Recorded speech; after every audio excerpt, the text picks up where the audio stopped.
नमस्कार दोस्तों, मेरा नाम है गौरव गर्ग। आज हम हमारी करंट अफेयर्स की सीरीज़ में ब्रिक्स के बारे में बात करेंगे।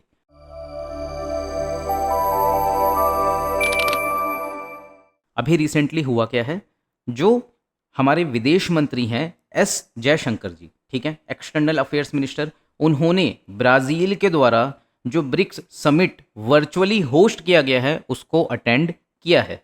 और ये जो ब्रिक्स समिट अभी हुआ है रिसेंटली, उसका पर्पस क्या था, उसका मेन फोकस क्या था, उसकी हम बात करेंगे। और उसके कंटेक्स्ट में हम जो पूरा का पूरा ब्रिक्स का टॉपिक है उसको ही प्रिपेयर कर लेंगे। आपके GS2 में ये टॉपिक बड़ा इंपॉर्टेंट हो जाता है इंटरनेशनल रिलेशन के लिए। इसके साथ में ही कहीं ना कहीं आप इसको एसए वाले टॉपिक में भी यूज कर सकते हो। हम देखेंगे कि एसए के जो क्वेश्चंस हैं उसमें किस तरीके से इसको हम इंटीग्रेट कर सकते हैं, एज वेल एज जो GS3 है उसमें जो इकोनॉमिक्स वाला पोर्शन है वहां पे भी कहीं ना कहीं आप हल्का सा जिक्र कर सकते हो ब्रिक्स का किसी पर्टिकुलर क्वेश्चन में। ठीक है, तो अगर हम देखें तो मेन फोकस इनका क्या था, यूएस के द्वारा अभी क्या किया गया है, टैरिफ लगाए गए हैं ब्रिक्स इकोनॉमीज के ऊपर। तो हमें क्या करना है कि किस तरीके से ब्रिक्स इकोनॉमीज के ऊपर यूएस के द्वारा जो टैरिफ लगाए गए हैं उसका हमें जवाब देना है, how we have to respond. इसकी बातें हुई हैं। इसके अलावा एक rule based global trading order की भी बात की गई है। और क्योंकि ये जो न्यूज़ है अभी रीसरफेस हुई है, इसलिए हम डिटेल में इस पूरे टॉपिक को एक बार देख लेते हैं। तो अगर हम बात करें तो ब्रिक्स में कितने देश हैं, आपको पहली बात ये मालूम होना चाहिए। तो देखो, ब्रिक्स में इनिशियली जो देश थे वो पहले तो नाम भी उसका ब्रिक था, BRIC, ठीक है, यानी कि कितने देश थे, मात्र 4 देश थे। कुछ समय के बाद में वो क्या बन गया, ब्रिक्स बन गया। ब्रिक्स बन गया तो कितने देश हो गए, 5 देश हो गए। तो ये तो नाम से ही आप पता लगा लोगे, Brazil, Russia, India, China and south Africa.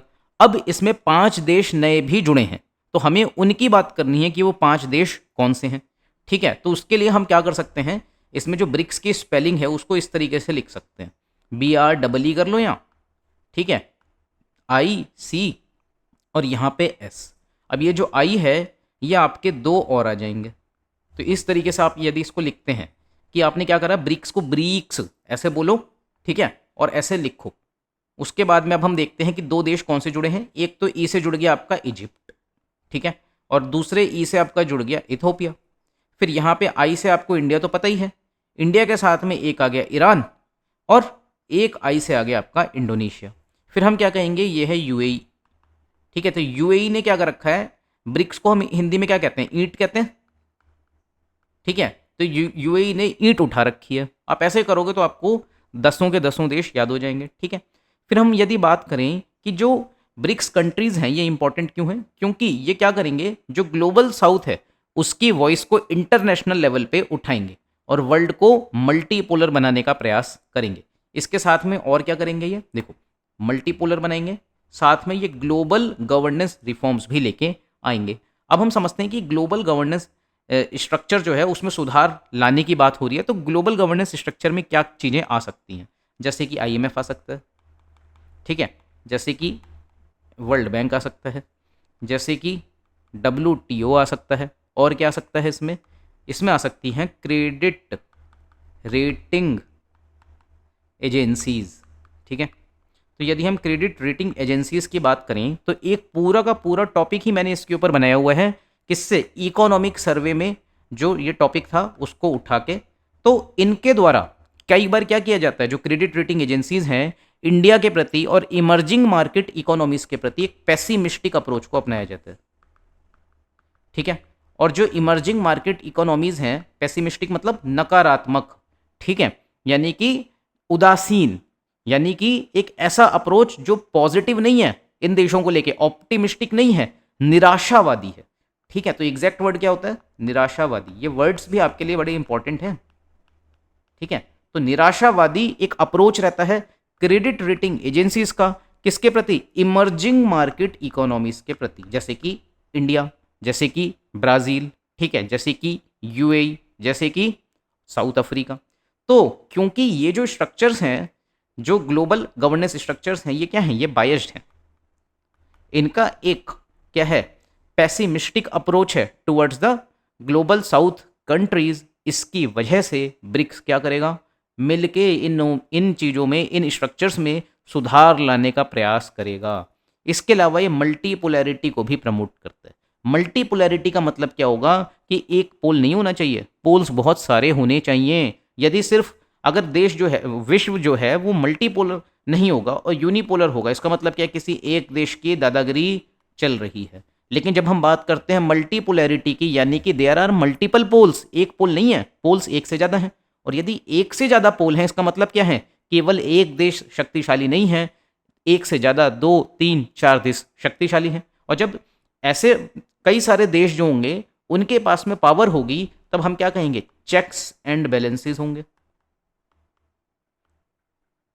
ठीक है, तो इस तरीके से जो हमें चीज़ समझ में आ रही है वो क्या है कि जो ब्रिक्स है वो ग्लोबल गवर्नेंस स्ट्रक्चर्स में भी सुधार लाने का प्रयास कर रहा है, उसके साथ में मल्टी पोलर वर्ल्ड को प्रमोट करने के लिए भी वो कमिटेड है, प्रतिबद्ध है। ठीक है, फिर हम बात करते हैं इसकी इवोल्यूशन की। तो इसका इवोल्यूशन जो है, जो आइडिया आया था इनिशियली, वो 2001 में आया था। ठीक है, और एक्सपेंड होके जो अभी जो देश हमें देखने को मिल रहे हैं 10, वो 2024 में आए हैं। अब हम बात करते हैं कि ये तो चलो ठीक है, ये इसके ऑब्जेक्टिव हो गए कि हमें ग्लोबल गवर्नेंस स्ट्रक्चर में रिफॉर्म्स लाने हैं, मल्टीपोलैरिटी को प्रमोट करना है, लेकिन कोई व्यक्ति भी तो होगा जिसने इसका आइडिया दिया होगा। तो बैकग्राउंड की अगर हम बात करें ब्रिक्स की, there would be a person who has given the idea, और एक कोई चीज ऐसी होगी जो ट्रिगर पॉइंट होगी, है ना। ठीक है, तो आइडिया देने वाला व्यक्ति जो था वो कौन थे, वो थे जिम ओ नील। 2001 में ब्रिक का कॉन्सेप्ट आया था, ध्यान देना इसमें एस नहीं है, यानी उस टाइम पे साउथ अफ्रीका नहीं था, south Africa has joined it later. तो उस टाइम पे जिम ओ नील जो एक गोल्डमैन सैक, ये एक फर्म है, ठीक है, फाइनेंशियल फर्म है, उसमें ये व्यक्ति थे। इन्होंने प्रिडिक्ट किया था कि जो ब्रिक की इकोनॉमीज हैं, यानी कि इन 4 देशों की, वो क्या करेंगी, G7 कंट्रीज को 2050 में सरपास कर देंगी।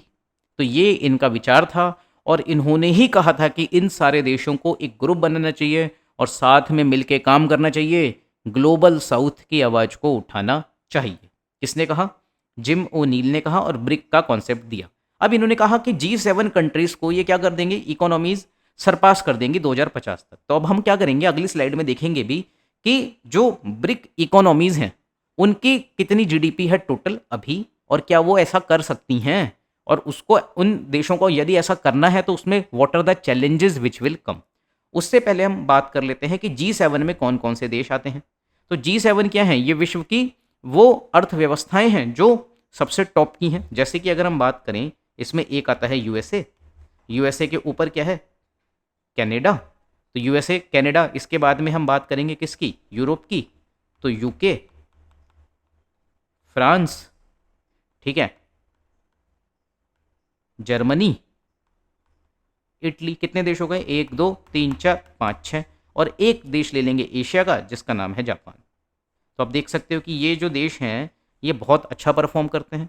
तो ये वो देश हैं जिन्होंने मिलकर एक G7 की ग्रुपिंग बनाई है। ऑल्दो एक टाइम पे ये G8 हुआ करता था जिसमें रशिया भी था, लेकिन फिर रशिया को निकाल दिया गया और ये जो ग्रुप है वो G8 से G7 बन गया। अब रशिया को क्यों निकाला गया था, वाई, ये आपको कमेंट में बताना है। ठीक है, थोड़ा सा आप लोग होमवर्क भी करो, देखो वीडियो को पूरा देखो और कमेंट जरूर करो। जितना आप कमेंट करोगे, आप रेस्पॉन्ड करोगे, उतनी चीज़ें आपको याद भी होंगी। ठीक है, तो अभी हमने एक बैकग्राउंड देखा कि भाई जिम ओ नील जो एक फर्म थी, इकोनॉमिक फर्म गोल्डमैन सैक, उसमें थे। उन्होंने ये वर्ड कॉइन किया था और कहा था कि 2050 में G7 जो कंट्रीज़ हैं उनकी इकोनॉमी को सरपास कर दिया जाएगा ब्रिक के द्वारा। फिर हम देखते हैं कि ये आइडिया आ गया था, लेकिन फॉर्मेशन कब हुआ। फॉर्मेशन के लिए जो ट्रिगर पॉइंट बना वो बना फाइनेंशियल क्राइसिस, जिसको हम कहते हैं ग्लोबल फाइनेंशियल क्राइसिस। और ये कब हुई थी, 2008 में आई थी। ग्लोबल फाइनेंशियल क्राइसिस जो आई थी उसमें जो सबसे बड़ा कारण था वो हम कहते हैं कि यूएस में जो पॉलिसीज अपनाई गई थी बैंक्स के द्वारा, वो था लेमन ब्रदर्स का नाम आपने सुना होगा, है ना। यूएस में करा क्या गया था, सब प्राइम लैंडिंग करी गई थी। अभी सब प्राइम लैंडिंग क्या होता है, लेमन ब्रदर्स का क्या योगदान था, मतलब किस तरीके से वहाँ पे हाउसिंग जो है वो बांटी गई थी, लोगों को बड़े सस्ते में लोन दे दिए गए थे, और कैसे वो एक कारण बनता है ग्लोबल फाइनेंशियल क्राइसिस का, that is a separate topic. तो वो क्या होगा, वो जब आप इकोनॉमिक्स पढ़ेंगे उसमें पढ़ते ही होंगे, या फिर न्यूज़ में कभी आता है, then I will try to explain it in an separate video. तब तक हम क्या करते हैं, देखो 2008 में जो फाइनेंशियल क्राइसिस आई, ग्लोबल फाइनेंशियल क्राइसिस, उसके कारण जो उसके इम्पैक्ट थे वो सिर्फ कुछ देशों पे नहीं रहे, वो डेवलप्ड कंट्रीज के साथ में डेवलपिंग कंट्रीज पर भी पड़े, क्योंकि नाम में ही है ग्लोबल, यानी कि वैश्विक, यानी कि उसका प्रभाव पूरे विश्व पर होगा। उसका प्रभाव किस पे पड़ा, जो एशियन कंट्रीज हैं या फिर जो ब्रिक्स कंट्रीज हैं उन पे भी पड़ा। ठीक है, तो इस वजह से एक ट्रिगर पॉइंट मिल गया कि भाई हमें इन देशों के ऊपर अपनी डिपेंडेंसी को, निर्भरता को कम करना पड़ेगा, क्योंकि ये लोग जिम्मेदार हैं क्राइसिस का। ठीक है, ये लोग क्या हैं, ये लोग हैं कॉज फॉर क्राइसिस, यानी कि जो संकट आया है उसका कारण ये है, लेकिन जो इफेक्ट है वो हम पे भी पड़ रहा है।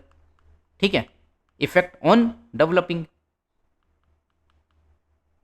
डेवलपिंग क्या, डेवलपिंग कंट्रीज, लेकिन कॉज कौन है, कॉज है डेवलप्ड कंट्रीज। ठीक है, तो ये जस्टिस कहाँ हुआ, तो इसी वजह से हमें क्या करना है, अपना एक ऑल्टरनेटिव भी खोजना पड़ेगा, एक ऑल्टरनेटिव इंस्टीट्यूशन बनाना पड़ेगा ताकि हमारी डिपेंडेंसी इन पे कम हो जाए। ठीक है, तो आपको एक आइडिया मिला होगा। फिर हम बात करते हैं 2009 में पहला समिट होता है, 2008 में बन गया, उसके क्राइसिस के बाद में बन गया। फिर क्या है, फर्स्ट ब्रिक समिट जो है वो 2009 में हुआ। जगह का नाम आप लोग याद रख सकते हो because it is the first summit, Yekaterinburg in Russia. ठीक है, फिर क्या हुआ, 2010 में साउथ अफ्रीका ने भी ज्वाइन कर लिया और इसका नाम ब्रिक से हो गया, ब्रिक्स। ठीक है, 2024 की अगर हम बात करें तो इसका और ज़्यादा एक्सपेंशन होता है जोहानिसबर्ग समिट में, जिसमें इजिप्ट, इथोपिया, ईरान, यूएई जुड़ जाते हैं और बाद में इंडोनेशिया भी ज्वाइन करता है। अभी हमने ऊपर की स्लाइड में देखा ही है कि आप इन देशों को कैसे याद कर सकते हो, जिसमें हम क्या कर लेंगे,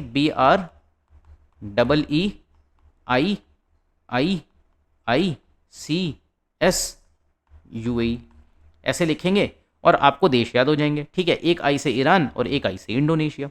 ठीक है, यहाँ पे इजिप्ट एंड इथोपिया, यूएई आपका हो ही गया। ठीक है, फिर हम बात करते हैं ब्रिक्स की प्रोफाइल की, यानी कि जो ग्लोबल पॉपुलेशन है उसमें ब्रिक्स के देशों का क्या योगदान है, यानी कि 44% जो वर्ल्ड की पॉपुलेशन है वो ब्रिक्स के देश दे देते हैं। यानी कि सोचो 10 कंट्रीज हैं और ये जो 10 कंट्रीज हैं ये मिला के क्या कर रही हैं, 44% ऑफ ग्लोबल पॉपुलेशन दे रही हैं। ठीक है, लगभग आधी हो गई है ना। फिर हम बात करें जीडीपी की, तो इनकी जो कंबाइंड जीडीपी है वो लगभग $30 ट्रिलियन है।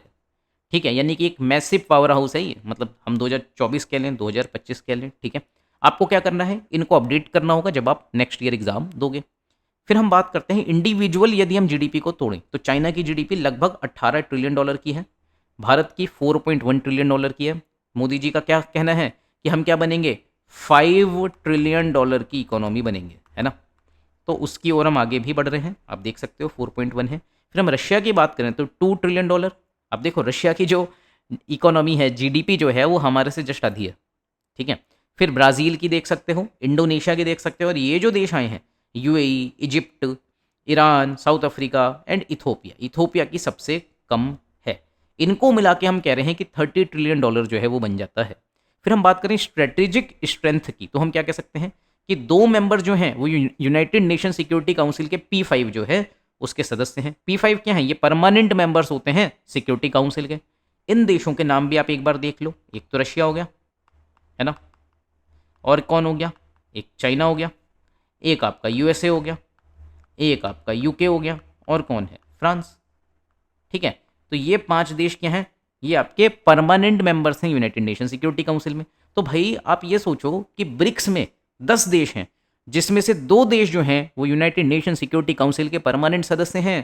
तो ये एक बड़ी चीज़ है, ये हमारी स्ट्रेटेजिक स्ट्रेंथ को दिखाता है यदि हम मिल के काम करें। अभी हम आगे देखेंगे भी कि प्रॉब्लम्स क्या आती हैं, कि ब्रिक्स को कहा जाता है मोटली काउ, ये आगे की स्लाइड में आएगा वर्ड कि मोटली काउ कहा जाता है। मोटली काउ मतलब एक ऐसी गाय जो बहुत रंग बिरंगी है। ठीक है, उसमें बहुत सारे स्पॉट्स हैं, और वो जो स्पॉट्स हैं उसके कारण हमें गाय में डिफरेंसेस नज़र आ रहे हैं। यानी बेसिकली मतलब ये होता है कि डाइवर्जेंट इंटरेस्ट को शो करती है एक मोटली काउ। ठीक है, डाइवर्जेंट इंटरेस्ट। तो हम देखेंगे कि ब्रिक्स में जो देश हैं उनके जो इंटरेस्ट हैं उनमें कोहेरेंस कम है और डाइवर्जेंस ज़्यादा है, जिसकी वजह से प्रॉब्लम्स आती हैं। अगली स्लाइड्स में हम देखेंगे। तो अगर हम अभी स्ट्रेंथ की बात करें तो हम क्या कहते हैं, भाई 2 देश तो P5 में हैं, इसके साथ में नेचुरल रिसोर्सेज कितने सारे हैं, आप देख सकते हो भारत में भी नेचुरल रिसोर्सेज अच्छे खासे हैं। छोटा नागपुर प्लेटो है हमारे पास में, कर्नाटका वाला रीजन है ना। उसके अलावा राजस्थान में आपके पास में क्या है, कॉपर मिलता है अच्छा खासा, ठीक है। फिर हम बात करें इंडस्ट्रियल बेस भी है, मैन पावर है, इंडिया के पास में तो खूब मैन पावर है, ठीक है। टेक्नोलॉजिकल कैपेबिलिटी भी है, चाइना जाना ही जाता है। किसके लिए? चाइना तो इवन इन चीज़ों के लिए जाना जा रहा है कि वो क्या कर रहा है, वो बेसिकली साइबर क्राइम्स कर रहा है, कई बार ऐसे आरोप लगते हैं, ठीक है। तो हमारे पास में कॉम्बिनेशन के तौर पे सारे देशों में टेक्नोलॉजिकल कैपेबिलिटी तो अच्छी खासी है, ठीक है। फिर हम बात करें तो we are depending on each other, जो कंट्रीज हैं वो कॉम्प्लीमेंट्री इकोनॉमीज हैं, कुछ देश एक्सपोर्ट करते हैं, कुछ इंपोर्ट करते हैं। जैसे कि चाइना की अगर हम बात करें तो चाइना के पास में क्या है, रेयर अर्थ मिनरल्स हैं, उनको चाइना क्या करता है, उनको चाइना एक्सपोर्ट करता है और बाकी सारे देश उस पर निर्भर हैं। इसी तरीके से बहुत सारी चीज़ें ऐसी भी हैं, जैसे कि हम बात करें ऑयल की, तो ऑयल की ज़रूरत चाइना को भी है, इंडिया को भी है, और हम किससे ले लेंगे, ईरान से ले लेंगे, अपने ग्रुप का ही मेंबर है ना। तो इस तरीके से कॉम्प्लीमेंट्री इकोनॉमीज हैं, और ईरान हम पे किस लिए निर्भर है, चाबहार पोर्ट के लिए निर्भर है, ठीक है। तो हमने एक प्रोफाइल देख ली सारे देशों की। अब हम बात करते हैं व्हाट आर देयर अचीवमेंट्स। तो एक तो इन्होंने इंस्टीट्यूशन बिल्डिंग करी है, जैसे हमने क्या कहा था कि जो ग्लोबल स्ट्रक्चर्स हैं, ग्लोबल गवर्नेंस स्ट्रक्चर्स, उनमें रिफॉर्म्स लाने की जरूरत है या उनका ऑल्टरनेटिव लाने की जरूरत है। इसलिए हमने क्या बनाया, न्यू डेवलपमेंट बैंक बनाया, ऑल्टरनेटिव टू वर्ल्ड बैंक। इसी तरीके से हमने कंटिजेंट रिजर्व अरेंजमेंट भी किया है लिक्विडिटी सपोर्ट के लिए। जब क्या होता है, बैलेंस ऑफ पेमेंट क्राइसिस होगा, तब हम इससे सहायता ले सकें, उसके लिए इसे बनाया गया। तो ये बेसिकली आईएमएफ का एक ऑल्टरनेटिव के तौर पे बनाया गया है। फिर प्रपोजल्स की बात चल रही है that we should go for separate credit rating agency, जिसका नाम होगा ब्रिक्स की क्रेडिट रेटिंग एजेंसी है, क्योंकि अभी कौन सी है, एस&पी है और मूडी है, and we know that these are biased, these are pessimistic towards whom, towards the emerging market economies. फिर ग्लोबल गवर्नेंस की अगर हम बात करें तो आईएमएफ और वर्ल्ड बैंक में रिफॉर्म्स की भी बात हुई है। अपने हमने इंस्टीट्यूशन बना लिए हैं, इसका मतलब ये नहीं है कि इनमें सुधार नहीं होना, इनमें भी लेके आओ। हमने बात करी है मल्टीपोलैरिटी की और इक्विटेबल ग्लोबल ऑर्डर की। इक्विटेबल ग्लोबल ऑर्डर का मतलब क्या है, जहाँ पे इक्वेलिटी को या इक्विटी को प्रमोट किया जाएगा, जहाँ पे जो इंटरनेशनल लॉज होंगे, जो सी लॉज होंगे, उनको हर कोई मानेगा, और एक कलेक्टिव स्टैंस लिया जाएगा जब कोई वैश्विक संकट यानी कि ग्लोबल क्राइसिस आती है। फिर हम बात करेंगे साउथ साउथ कोऑपरेशन की। तो हम किस में कोऑपरेट कर सकते हैं, देखो अगर आपने मेरा शंघाई कोऑपरेशन ऑर्गेनाइजेशन का वीडियो देखा है तो उसमें हमने एस से क्या लिया था, सिक्योरिटी, सी से लिया था कनेक्टिविटी, और ओ से लिया था ऑपरेशन। उन चीज़ों को भी आप यहाँ ले सकते हो। एस से क्या ले लो, सिक्योरिटी, यानी कि जो टेररिज्म है उससे भी हम डील कर लेंगे। या फिर हम क्या कह सकते हैं, इतने सारे देश हैं और कईयों का तो कोस्ट से वो भी लगता है, बॉर्डर भी लगता है, तो हम पायरेसी को भी यहाँ कंट्रोल कर सकते हैं। मैरीटाइम पायरेसी जो होती है, समुद्री लुटेरे भी आ जाते हैं। फिर हम कनेक्टिविटी की बात करेंगे, और सी से हम बात कर लेंगे कॉमर्स की। तो हमें आपस में क्या करना है, व्यापार करना है। ओ से ऑपरेशन, ऑपरेशन में हम किसकी बात कर सकते हैं, हम बात कर सकते हैं टेक्नोलॉजीज की, ठीक है। इसके साथ में हम और क्या कर सकते हैं, हम क्लाइमेट चेंज पे काम कर सकते हैं, सी से क्लाइमेट चेंज भी हो जाएगा। फूड सिक्योरिटी पे काम कर सकते हैं हम, एनर्जी पे काम कर सकते हैं, उसकी तो हमने बात करी थी कि ईरान जो है उससे हम ऑयल ले सकते हैं, तो एनर्जी सिक्योरिटी पे काम होगा। इसके साथ में भारत इंटरनेशनल सोलर अलायंस की बात करता है, one sun one world one grid की बात करता है, तो हम उन चीज़ों को भी यहाँ जोड़ सकते हैं। तो ये एक प्लेटफॉर्म बनेगा किन के लिए, जो इमर्जिंग इकोनॉमीज़ हैं, ठीक है। अब रिसेंट डेवलपमेंट क्या हुए हैं, ब्राज़ील में वर्चुअल समिट हुआ है 2025 में, ठीक है। तो उसको प्रेसिडेंट लूला डा सिल्वा के द्वारा होस्ट किया गया और अटेंड किया गया एक्सटर्नल अफेयर्स मिनिस्टर, हमारे कौन, विदेश मंत्री एस जयशंकर जी, उनके द्वारा। तो रेस्पॉन्स यही था कि यूएस के जो टैरिफ्स हैं उस पर रेस्पॉन्स क्या होगा, ब्रिक्स इकोनॉमीज का। हमने इम्फेसाइज किया कि भाई एक ट्रांसपेरेंट इकोनॉमिक प्रैक्टिस होनी चाहिए। अब देखो इसमें अगर आपको मालूम हो, हमने पहले भी बात करी इंडिया जापान रिलेशंस में सप्लाई चेन रेजिलिएंट इनिशिएटिव की, ठीक है। तो वही चीज़ आपको यहाँ याद रखनी है कि भाई अभी हम क्या देख रहे हैं, डोनाल्ड ट्रंप ने क्या किया है, टैरिफ्स लगा दिए हैं। तो डोनाल्ड ट्रंप के द्वारा जो 50% टैरिफ लगाया गया इंडियन गुड्स के ऊपर और बाकी देशों के ऊपर भी जिस तरीके से वो टैरिफ लगा रहा है, उसके कारण क्या होगा, उसके कारण सप्लाई चेन भी प्रभावित होगी। तो हमें क्या करना है, हमें सप्लाई चेन रेजिलिएंट इनिशिएटिव बनाना है, और हमें क्या करना है, बेसिकली अपनी सप्लाई चेन को रेजिलिएंट बनाना है। सप्लाई चेन रेजिलिएंट इनिशिएटिव तो हमारा किसके साथ में, जापान के साथ में। यहाँ पे हम क्या बात करेंगे, ब्रिक्स वाले में, ब्रिक्स में तो जापान नहीं है, इसमें भी हम बात करेंगे कि हमारी जो सप्लाई चेन है वो रेजिलिएंट होनी चाहिए। यानी कि ऐसा नहीं होना चाहिए कि किसी देश के साथ में रिश्ते बिगड़ गए तो हमारी जो सप्लाई थी, ठीक है, उसकी जो चेन है वो क्या हो गई, टूट गई। जैसे कि ये क्या है, ये कड़ी है, ये एक हमने मान ली कड़ी, एक ये कड़ी हमने मान ली, एक ये मान ली, इसको हमने जोड़ रखा है इसके जरिए, ठीक है, इसके जरिए जब हमने इसको जोड़ रखा है, तब ऐसा ना हो कि किसी एक देश के साथ में रिश्ते खराब हो गए और ये क्या हो गई, ये आपकी हो गई ब्रेक, ठीक है। अब आप यहां पहुंच ही नहीं पा रहे क्योंकि बीच में जो देश पड़ रहा था ये वाला, इसके साथ में ये जो कड़ी थी वो आपकी टूट गई है, तो आप कैसे जाओगे। तो इस तरीके की चीजें ना हो, उसी के लिए हमें क्या चाहिए, सप्लाई चेन को रेजिलियंट बनाना होगा, ठीक है। हमारे पास में हमेशा ऑल्टरनेटिव्स, हमेशा विकल्प होने चाहिए। फिर हम बात करते हैं ब्रिक्स में भी तो कुछ चैलेंजेस होंगे। पहले हम खुद से सोचते हैं, इसको छोड़ो, आप सोचो कि ब्रिक्स में क्या चैलेंजेस हो सकते हैं। देखो, ब्रिक्स में चाइना भी है ना, ब्रिक्स में इंडिया भी है। अब इंडिया और चाइना के आप मुझे बताओ कि जो इंटरेस्ट हैं वो क्या एक जैसे हैं या अलग अलग हैं। देखो, अगर हम वर्ल्ड लेवल पे बात करें तो दोनों क्या चाहते हैं, मल्टी पोलर वर्ल्ड चाहते हैं, है ना। तो हमें क्या दिख रहे हैं, कन्वर्जिंग इंटरेस्ट देख रहे हैं इंडिया चाइना के। लेकिन जब हम बात करेंगे किसकी, जब हम बात करेंगे एशिया की, तो इंडिया क्या चाहेगा, मल्टीपोलर एशिया। मल्टीपोलर एशिया कौन, इंडिया चाहेगा। लेकिन चाइना चाहेगा क्या मल्टीपोलर एशिया, नहीं, चाइना चाहेगा यूनिपोलर एशिया। क्यों, क्योंकि चाइना अपनी डोमिनेंस चाहता है और नहीं चाहता कि कोई और देश भी चाइना के सामने खड़ा हो सके। तो चाइना क्या चाहता है, यूनिपोलर एशिया चाहता है। तो यहाँ पे आपको क्या दिखा कि जो इंटरेस्ट है वो क्या है, डाइवर्जिंग है। अब डाइवर्जिंग इंटरेस्ट है, इसीलिए वर्ड याद आया, क्या बताया था, मोटली कहो, ठीक है। ऐसा वेस्ट वाले कहते हैं कि ये इनके जो इंटरेस्ट हैं वो तो हेट्रोजीनस है, होमोजीनस है ही नहीं। तो इनकी बनेगी कैसे, कोऑर्डिनेशन कैसे होगा, एक हमने देख लिया। उसके अलावा इंडिया और चाइना की ही अगर हम बात करें तो वी हैव बॉर्डर डिस्प्यूट्स, है ना। बॉर्डर डिस्प्यूट्स किस किस चीज़ को लेके हैं वो आप जानते ही हो, उनका हम नाम लिख लेते हैं यहाँ पे। इंडिया चाइना में जो टेंशन्स हैं किसको है, एक तो गलवान में क्लैशेज हो गए थे, है ना, उसके बाद डोकलाम में इशू हुआ था, उसके अलावा अक्साई चीन को लेके इशू है ना। फिर तवांग वाला जो क्षेत्र है that lies in Arunachal Pradesh, उसको लेके भी विवाद रहता है। तो हमने क्या देखा कि भाई जियो पॉलिटिकल टेंशंस रहती हैं, बॉर्डर डिस्प्यूट्स हैं हमारे, ठीक है। इंडिया क्या चाहता है, मल्टीपोलर एशिया चाहता है, जबकि चाइना यूनिपोलर चाहता है। इसके अलावा अगर हम देखें तो ईरान और यूएई, ये दोनों देश भी किसके मेंबर हैं, ब्रिक्स के। अब ईरान जो है आपका that is a Shia country and UAE is a Sunni country, तो ये भी एक कारण बनेगा और इनके बीच में भी डिस्प्यूट्स होंगे, ठीक है। ये राइवल्स हैं मिडिल ईस्ट में। यहाँ पे हम मिडिल ईस्ट की जगह अगर इसको क्या कह दें, वेस्ट एशिया कह दें, then it would be more better, ठीक है।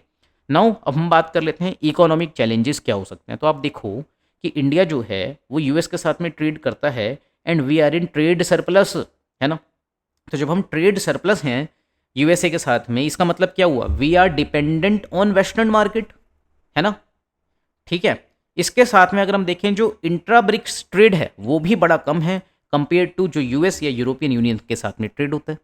तो ये कितने रेलिवेंट पॉइंट्स हैं आपके इकोनॉमिक चैलेंजेस में कि भाई what are the challenges for BRICS, कि आपके आपस में व्यापार तो होता नहीं है, then how you will coordinate and you are highly dependent on western markets, है ना। फिर हम एसिमेट्री की बात करें तो आपस में चाइना कंट्रीब्यूट करता है 65% ऑफ ब्रिक्स जीडीपी। आप सोच सकते हो, अभी हम ऊपर देख के भी आए हैं कि जो इनकी टोटल जीडीपी है वो कितनी है, $30 ट्रिलियन की है, और उसमें से जो $18 ट्रिलियन के आसपास है वो तो आपका चाइना ही दे रहा है। इट मीन्स 50% से तो ज़्यादा है, ठीक है। 65% होगा, कितना होगा, 2-4% ऊपर नीचे, हमें उस माइन्यूट डिटेल्स पे नहीं जाना है, ठीक है। फिर हम बात कर सकते हैं जियो पॉलिटिकल डिस्प्यूट्स भी हैं बिटवीन द मेंबर्स। जैसे कि अगर हम बात करें तो इंडिया और ब्राज़ील, इनके बीच में जो विवाद है वो किस चीज़ को लेके है, वो है आपका, देखो, एग्री एक्सपोर्ट्स को लेकर, ठीक है। तो ये चीज़ भी आपको मालूम होनी चाहिए।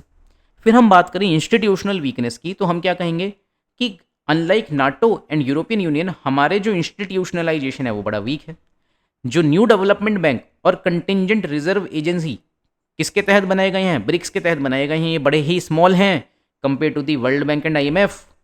और हमारे पास में डाइवर्स पॉलिटिकल सिस्टम्स हैं जो क्रिएट करते हैं कोऑर्डिनेशन चैलेंजेस। इसका क्या मतलब हुआ, पॉलिटिकल सिस्टम डाइवर्स हैं, जैसे कि अगर हम बात करें तो डेमोक्रेसी हैं कुछ देश, तो जैसे कि इंडिया, ठीक है, जैसे कि ब्राज़ील एंड साउथ अफ्रीका। लेकिन कुछ देश ऐसे भी हैं जो अथॉरिटेरियन हैं, उनमें कौन से आ जाएंगे? जैसे चाइना, जैसे हम कह सकते हैं रशिया, ठीक है। इसके साथ में हम क्या कह सकते हैं, ईरान में भी हम कह सकते हैं कि यही स्थिति बनी हुई है। तो these are the authoritarian states. तो कुछ देश जब डेमोक्रेसी हैं तो उनकी वैल्यूज़ अलग होंगी compare to the countries which are authoritarian, जहाँ पे डिक्टेटरशिप जैसी स्थिति बनी हुई है। तब उनके जो इंटरेस्ट हैं वो कैसे होंगे? डाइवर्जेंट होंगे, उनके बीच में कोऑर्डिनेशन मुश्किल होगा। इसलिए हम इनको क्या कहेंगे? मोटली काओ। मोटली काओ मतलब जिनके जो इंटरेस्ट हैं वो डाइवर्जेंट हैं, ठीक है। अब हम बात करते हैं कि कुछ लोग जिन्होंने ब्रिक्स के ऊपर अपनी स्टेटमेंट दी है, जैसे कि चाइनीज प्रेसिडेंट हुए हैं हो जिनताओ, उन्होंने क्या कहा? BRICS is still an idea in making. अभी भी वो एक आइडिया इन मेकिंग है, यानी कि अभी वो इवॉल्व हो रहा है, ठीक है, अभी परिपक्व नहीं हुआ है ब्रिक्स, वो अपनी नेसेंट स्टेज में है। फिर क्रिटिक्स का असेसमेंट क्या है? Building brick by brick, BRICS is building brick by brick, यानी कि एक ईंट के ऊपर दूसरी ईंट रख के ब्रिक्स को बनाया तो जा रहा है, लेकिन इनके बीच में क्या नहीं है? They are not having motor between them, इनके बीच में मोटार नहीं है, यानी कि सीमेंट नहीं है, ठीक है। इसका मतलब क्या हुआ कि ब्रिक्स जो देश हैं उनके बीच में आपको क्या नहीं मिलेगा? कोहेजन बड़ा कमजोर होगा, ठीक है। तो ये चीज हमें समझ में आती है कि building brick by brick but without motor, ठीक है। फिर हम मोटली काओ, जिसका मैं बार बार जिक्र कर रहा था, वो भी कह सकते हैं। मोटली काओ क्या है? Western analyst dismiss BRICS as a heterogeneous and lacking cohesion, ठीक है। आई होप आपको ये क्रिटिसिज्म समझ में आया होगा, चैलेंजेस समझ में आए होंगे। अब हम बात करते हैं क्या ब्रिक्स यूएस की हेजेमनी को चैलेंज कर सकता है? तो हमें समझना होगा कि यूएस की हेजेमनी को चैलेंज करने से मतलब क्या है। यूएस की हेजेमनी कहाँ पर है? आईएमएफ में है। यूएस की हेजेमनी कहाँ चल जाती है? थोड़ी बहुत वर्ल्ड बैंक में। इसके अलावा डब्ल्यूटीओ के ऊपर वो सैंक्शंस लगाता रहता है ना। तो हमें क्या करना है? यूएस की हेजेमनी को चैलेंज करने का मतलब ये हुआ कि हमें मल्टीलेटरलिज्म जो है उसमें रिफॉर्म्स लेके आने हैं। हमें इसके साथ में ही जो वेस्टर्न डोमिनेंस है उसके प्रति अपना क्या करना है? सॉफ्ट बैलेंस शो करना है और ग्रेजुअल चैलेंज करना है एग्जिस्टिंग ऑर्डर्स को। अब भाई यूएस का क्या एडवांटेज है? देखो, किसी भी देश के पास में एडवांटेज के दो कारण होते हैं मेनली। एक होती है उसकी आर्मी, जिसको हम कहते हैं पॉलिटिकली, या फिर हम कहते हैं कि मिलिटरीली वो कितना स्ट्रांग है, वो बनता है व्यक्ति आर्मी से, देश आर्मी से। और दूसरी चीज जो होती है आर्मी के अलावा, वो होती है आपकी इकोनॉमी। और इकोनॉमी से ही रिलेटेड एक चीज जो आ जाएगी आपकी, वो आ जाएगी टेक्नोलॉजी, ठीक है। तो इन चीज़ों में यूएस बहुत आगे है, चाहे वो फाइनेंस हो, चाहे टेक्नोलॉजी हो, चाहे मिलिट्री हो। उसके पास में स्ट्रॉन्ग अलायंस नेटवर्क भी है, नेटो जैसा। और यूएस की भी सुपीरियर सॉफ्ट पावर है, दे आर हैविंग हॉलीवुड। तो अगर हम कंपेयर करें आज के टाइम पे बॉलीवुड की जो फिल्में बन रही हैं उनसे, तो वो तो बहुत सब स्टैंडर्ड फिल्में हैं। तो the soft power which Bollywood once use to have, that is declining. But Hollywood के जो सॉफ्ट पावर है वो जो की त्यों बनी हुई है, ठीक है। फिर हम बात करते हैं सी राजा मोहन के एनालिसिस की। देखो, हमने ऊपर भी कुछ टर्म्स पढ़े हैं कि वेस्टर्न एनालिस्ट क्या कहते हैं? मोटली काओ कहते हैं, brick by brick but without motor and is an idea in the making, ठीक है। अब हम सी राजा मोहन जो हमारे एनालिस्ट हैं उनकी बात करते हैं। तो उन्होंने क्या कहा है? BRICS is in a phase of transition. उन्होंने क्या कहा था हु जिनताओ ने? कि वो एक आइडिया इन द मेकिंग है। ये क्या कह रहे हैं? ये ट्रांजिशन में है। वेदर इट शटर्स और बिकम अ मेजर पोल, वो डिपेंड करेगा इंटरनल कोऑर्डिनेशन पर, ठीक है। ब्रिक्स में सॉफ्ट पावर की कमी है, जबकि जो यूएस है वो तो एक ग्रेट गैम्बलर है। वो तो जैसे जुआ खेलने वाले लोग होते हैं बिल्कुल शातिर, वैसा है। वो क्या कर लेता है? वो बहुत सारी टेबल्स पे साइमल्टेनियसली खेल लेता है with more chips than others. ये स्टेटमेंट आप यदि याद कर लेते हो इनका, सी राजा मोहन जी का, और मेंस में लिख के आते हो, तब आप जो हो दूसरे बच्चों से बहुत आगे निकल जाओगे, ठीक है। BRICS can only gradually chip away at US hegemony, लेकिन वो अभी के समय में तो हमको नहीं लगता है कि रिप्लेस कर पाएगा। क्या लिखा है? But is far from replacing it in near term. अगर हम वे फॉरवर्ड की बात करें तो जैसे कि हम अब तक पढ़ के आए हैं उसी को हम वे फॉरवर्ड की फॉर्म में लिख सकते हैं। जैसे कि हमें इंस्टीट्यूशनल फ्रेमवर्क स्ट्रॉन्ग करना होगा, न्यू डेवलपमेंट बैंक को एम्पावर करना होगा, ब्रिक्स की क्रेडिट रेटिंग एजेंसी निकालनी होगी। कितने टाइम पहले बात हुई थी, अब तक क्यों नहीं आई? फिर हम इनहेंस करेंगे ट्रेड को, कनेक्टिविटी को, बिल्कुल। इंट्रा ब्रिक्स ट्रेड को बढ़ाओ, इकोनॉमिक इंटीग्रेशन बेहतर करो, कंसेंसस मैकेनिज्म होने चाहिए। हमें पॉलिटिकल डाइवर्सिटी को ओवरकम करना है। कैसे? देखो, डायलॉग से सब कुछ हो जाता है। आप डायलॉग करो और पॉलिटिकल डाइवर्सिटी है भी तो क्या हो गया, उसके साथ में ही आपको क्या करना होगा, आगे बढ़ना होगा। कॉपरेशन को प्रमोट करो, technology, climate finance, digital economy and health security, ठीक है। मल्टीपोलर ऑर्डर की ओर भी हमें आगे बढ़ना होगा। कंक्लूजन में हम क्या कह सकते हैं कि ब्रिक्स रिप्रेजेंट करता है एस्पिरेशंस को ग्लोबल साउथ की, ठीक है, ताकि जो वर्ल्ड ऑर्डर हो वो फेयरर हो, जबकि जो असिमेट्रीज हैं और जो राइवलरीज हैं वो रहेंगी। ऐसा नहीं हो सकता कि दो देश जो एक दूसरे के पड़ोसी हों और उनके बीच में क्या हो, एक कंपटीशन सा चल रहा हो कि कौन जो है अपने इन्फ्लुएंस को बढ़ाएगा, तब उनमें राइवलरी ना हो, ठीक है। राइवलरी तो होगी, लेकिन उसके बावजूद भी इंटरनल कोऑर्डिनेशन को स्ट्रेंथन करना होगा। ब्रिक्स में पोटेंशियल है to evolve into a major pole of global politics, ठीक है। फिर अब हम बात करते हैं कंक्लूजन की, whether the BRICS become a credible challenger to western hegemony, या फिर वो एक मोटली काओ यानी कि डाइवर्जेंट इंटरेस्ट वाला बन के रह जाएगा, वो डिपेंड करेगा कि किस तरीके से वो इंस्टीट्यूशनलाइज करता है कॉपरेशन को, यानी कि सारे देश मिलकर कॉपरेट करते हैं और जो उनके अंदरूनी विवाद हैं, इंटरनल कॉन्ट्राडिक्शंस हैं, उनको वो ठीक से ओवरकम कर पाते हैं, ठीक है। तो जो फ्यूचर है ब्रिक्स का वो लाई करता है बैलेंस करने में डाइवर्स नेशनल इंटरेस्ट को, while building genuine multilateral institutions जो एक ऑल्टरनेटिव यानी कि विकल्प देंगे किसको, एग्जिस्टिंग ग्लोबल ऑर्डर को। वो हम पढ़ ही चुके हैं कि कौन से इंस्टीट्यूशंस हो सकते हैं, जैसे कि हमने CRA बनाया है, हमने न्यू डेवलपमेंट बैंक बनाया है, ठीक है। फिर यहाँ पे कुछ क्वेश्चंस हैं जिनको आप देख सकते हो, ठीक है। जैसे कि एसए में आया हुआ है मल्टीलेटरलिज्म इज इन क्राइसिस, इस तरीके का अगर क्वेश्चन आता है तब हम क्या कर सकते हैं, उसमें आप लोग बताओ, ब्रिक्स का जिक्र कर सकते हैं। Technology as a silent factor in international relations की बात होती है, तो उसमें हम लिख सकते हैं कि ब्रिक्स जो है अभी के समय में आर्टिफिशियल इंटेलिजेंस पे भी काम कर रहा है, डिजिटल इकोनॉमी में भी काम कर रहा है। तो इस तरीके से उसमें हल्का सा एक पॉइंट हम ब्रिक्स का दे सकते हैं। अब ये कुछ प्रैक्टिस क्वेश्चंस हैं, इनको आप देख सकते हो, ये डेट्स जो हैं इनको आप छोड़ दो। जैसे ब्रिक्स एक एम्बिशियस ग्रुपिंग है that is fail to live up to its initial promise, तो हम बता सकते हैं उसके क्या कारण हैं, तो जो चैलेंजेस हैं वही हम बता देंगे। फिर increasing cross border terrorist attacks India और growing interference in the internal affairs of several member states by Pakistan, ये कंड्यूसिव नहीं है सार्क के फ्यूचर के लिए। तो हम क्या कहेंगे कि भाई जब ऐसे समय में जब सार्क जो है वो तो बंद पड़ा हुआ है, हमें मालूम है आज के टाइम पे सार्क जो है वो बिल्कुल एक ठंडे बस्ते में पड़ी हुई संस्था है, तब हम क्या कह सकते हैं कि ब्रिक्स उसके रूप में एक रिप्लेसमेंट के रूप में आ सकता है, या फिर इसको हम बिम्स्टेक से भी जोड़ते हैं। ये जब हम अपनी किसी क्लास में यदि बिम्स्टेक पढ़ते हैं then I will try to discuss this question. इसके साथ में ये क्वेश्चन भी बड़ा इजी है, critically examine the role of emerging economies in shaping a multi polar world order, ठीक है। तो इमर्जिंग इकोनॉमीज में ब्रिक्स कंट्रीज का नाम ले सकते हैं कि किस तरीके से ये क्या है, वर्ल्ड की पॉपुलेशन 44% है और जो GDP है उसको आप देखो तो सारों की मिला के $30 ट्रिलियन की GDP है, ठीक है। तो इस तरीके से ये टॉपिक आपका खत्म होता है। आई होप आपको क्लास पसंद आई होगी, प्लीज़ आप लाइक करें, वीडियो को हाइप जरूर करें, है ना।